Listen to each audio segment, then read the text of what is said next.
Welcome back to Face the State. I'm Ariana Bennett. Thank you for staying with us.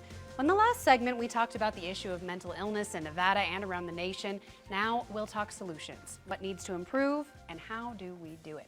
I'm back with Ginger Paulson from the National Alliance on Mental Illness. Ginger, once again, thank you for coming on the show. Thank you. All right, let's just start with, we didn't really get to this in the first segment, what NAMI is and what it does.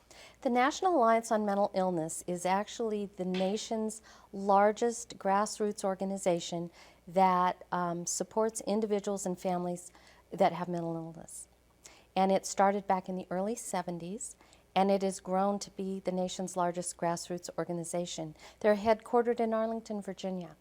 So part of what you do, I imagine, is identifying what programs are working and which ones aren't, right? We do. We do. So what do you find to be effective? What's working? Well, what we find and what we can offer as an organization is education and knowledge, because I think a lot of the stigma goes away and the fear goes away once individuals and families or their loved ones understand what mental illness is, what the symptoms are, and what the treatment is, and that recovery is always possible. We always focus on recovery. So some of the things that NAMI does, and I'm with the state organization. We get funding through some block grant funding that comes from the state of Nevada down to us, and of course donations. We're a nonprofit. But we provide educational programs that really help families, and one of our signature ones is called NAMI Family to Family, and it's a 12-session course that's free for families and their loved ones to learn more about their loved one's illness. And it is an evidence-based program, and it's life-changing. I've taken it myself. I recommend it all the time. We have classes approximately every 3 or 4 months because it is a 12-session program. It is life-changing, and it can help you so much understand the illness and what best to do for your loved one and what isn't going to work for your loved one. And is that variable depending on what type of mental illness we're talking about? Absolutely. It's a program where we build each week upon what you learned the first week. And each week you build your knowledge. So by the end of the course, you know so much more. And there's things and exercises that we do in the classes that help you understand mental illness from the perspective of your loved one who has it. Yeah, I imagine that would help a lot in understanding how to react, knowing that maybe an outburst isn't personal, it's not directed at you, it's something they have trouble controlling. Absolutely. We also provide information on what to do when the next crisis arrives. Maybe your loved one might go off their medication, or something may trigger them to not do well.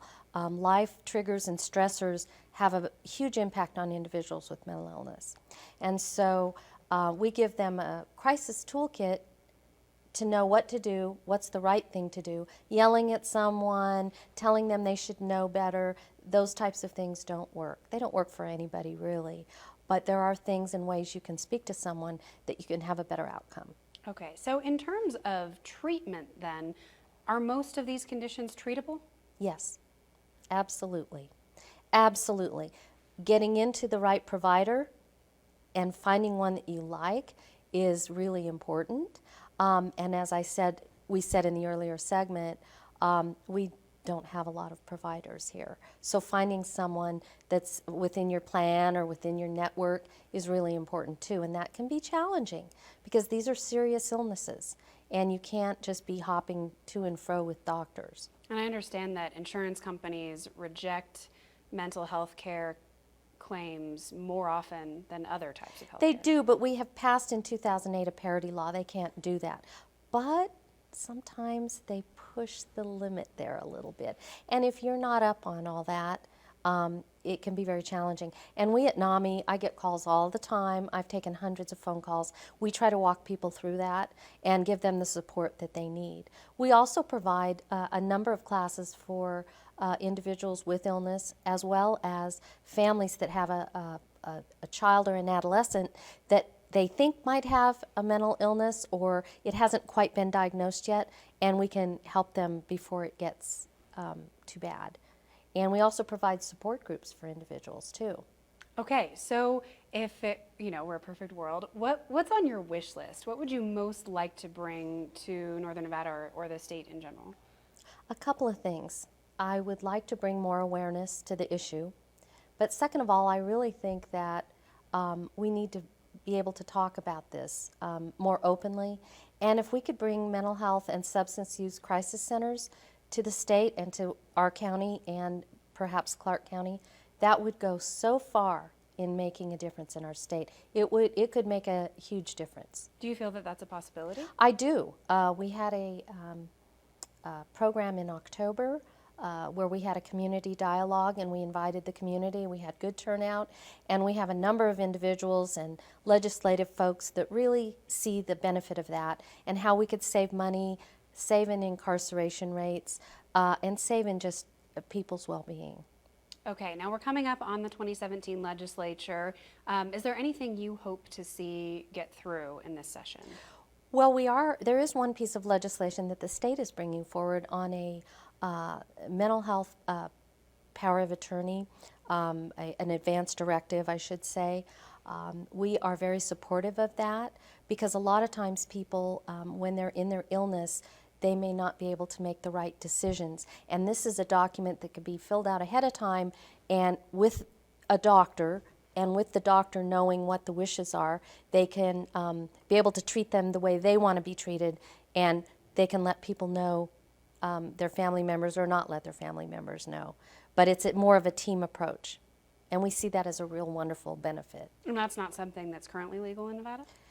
It's not that it's not legal, but it hasn't even bubbled up. Individuals with mental illness, sometimes when they're not medicated or on their program or not doing well, sometimes they don't make really good choices. And that could happen to any of us, and advanced directives are good for all of us. But this sets the limitations and parameters if there's a certain problem that they're having, what type of treatment they want for themselves. Okay. What about national policy? Is there anything nationally that you want to see changed? This is a really hot topic, obviously, every time there's some big national event like a shooting and they point to mental health care needing more attention. Mm-hmm. Is there anything there, you think? Well, actually, I am delighted to share that just recently the 21st Century Cures Bill was enacted and was signed by President Obama. And I happened to be in Washington, D.C. At the NAMI headquarters the day that passed. And we were very, very pleased because there is a lot of good legislation in that bill, in that act, I should say. And we are thrilled to see what comes out of that and what bubbles down here to the state of Nevada. But we are moving in the right direction nationally. Are there a few things you can kind of point to that are in that bill? Basically, more funding. And that's something we always need, especially in the state of Nevada. I mean, we're growing, and we could use all the help we can get. Okay, well, we have about 3 minutes left. It's a little bit of time to talk about what families should know. If you have a family member or a kid who may be suffering from mental illness or is suffering from mental illness, what's your advice to them? Where should they turn? Well, first of all, once you know better, you do better, and I'm all about education. And I think as a parent myself, I think getting educated, ask questions. Of course, if your child is under 18, you can know a lot. Once they're over 18, you don't get to know very much. But hopefully the lines of communication with your loved one is good enough that you can. I would go to our website. The National NAMI website is www.nami.org. And there you can learn anything about the illnesses, ask a lot of questions, and give us a call. We'd love to speak with anybody across the state. We take calls across the state. And if you do have a loved one, we'd love to have you come to one of our free classes. Yeah, and most of the services you provide are free. Everything we provide is free. And even our listening ears. I mean, we get a lot of phone calls, people very, very, very desperate calls here in this state, and we listen. We never cut them off. We listen, and that has been tremendous. We get a lot of good feedback. Okay. What do you need? Do you need volunteers? Do you need donations? We need a little bit of everything. We are always looking for more people to get active within our organization so they can go through the programs and then hopefully maybe want to become a teacher. They have to go through a process. The other thing is we are a nonprofit. We have a little bit of funding, but we could always use more. So we're always looking at ways that we can maybe partner with other groups around Northern Nevada to maybe do some fundraising or awareness campaigns. Okay, well, we have just about a minute left. Do you have any final thoughts?